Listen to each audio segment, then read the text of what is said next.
역사를 기억하라. 안녕하세요. 가테이트의 윤영아입니다. 분주하게 살지만 그런 분주함 속에서도 가끔은 살아온 과거를 떠올릴 때가 있습니다. 만약 기쁘고 즐거웠던 시절이 떠오를 때 보통 여러분은 어떤 생각을 하시나요? 아마도 그때로 돌아가고 싶다 이렇게 생각하실 것입니다. 반면에 너무 어렵고 힘든 기억들이 떠올랐을 때는 어떤 생각을 하시나요? 그 어렵고 힘든 기억들을 내 인생의 반성으로 삼는 경우도 있지만 그 기억이 너무 힘들고 고통스러워 트라우마로 남게 되는 경우도 있을 겁니다. 지금 거대 기업으로 성장한 이랜드 그룹이라는 회사가 있습니다. 이 회사는 새해 첫날 시무식에는 꼭 소금에 절인 주먹밥을 먹는다고 합니다. 지금이야 거대 기업이 되었지만 창업주 박성수 회장님이 처음 이대의 후미진 골목에서 일을 할 때 너무 어렵고 힘들어서 자주 소금 간을 해서 주먹밥을 만들어 끼니를 해결한 적이 많았다고 합니다. 지금의 풍요로움에 취하는 것이 아니라 그 어려운 때를 기억하면서 한 해를 잘 설계하자는 그런 취지로 행사를 하는 것이라 합니다. 저는 오늘 꼭 잊지 말아야 할 한 분을 소개하려 합니다. 1936년 8월 9일 베를린 올림픽 스타디움 운집한 12만 명의 관중들은 곧 이어 스타디움으로 돌아올 마라톤 우승자를 기다리고 있었습니다. 당시 히틀러는 아리아 인종이 마라톤에서 우승하는 장면을 독일 국민들이 목격하게 함으로써 자신의 인종주의적 주장이 옳다는 것을 증명하려 했습니다. 그러나 결승점인 올림픽 스타디움에 처음으로 나타난 것은 아리아인이 아니었습니다. 그렇다고 독일의 동맹국이었던 일본인도 아니었습니다. 올림픽 스타디움으로 제일 먼저 들어온 선수는 당시 일본의 식민지 조선이라는 나라에서 온 아주 작고 깡마른 선수였습니다. 그 작은 조선 마라토너는 2시간 29분 19초라는 당시 세계 신기록을 세우며 금메달을 거머쥐었습니다. 이 선수가 바로 손기정 선수입니다.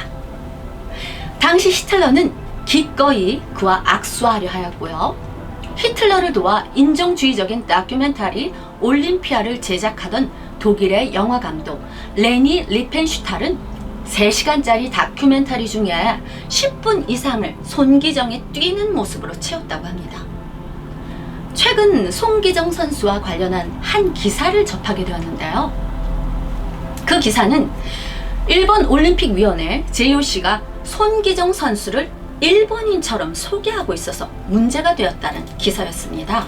일본 올림픽위원회 JOC 이 사이트 내에 역대 올림픽 일본 대표 선수단 기록 검색을 보면 대회명 제11회 올림픽 경기 대회 1936년 베를린 경기 종목 육상 경기 도로 경기 마라톤 선수명 손기정 최종 결과 남자 마라톤 금메달 2시간 29분 19초 이라고만 설명하고 있다고 합니다.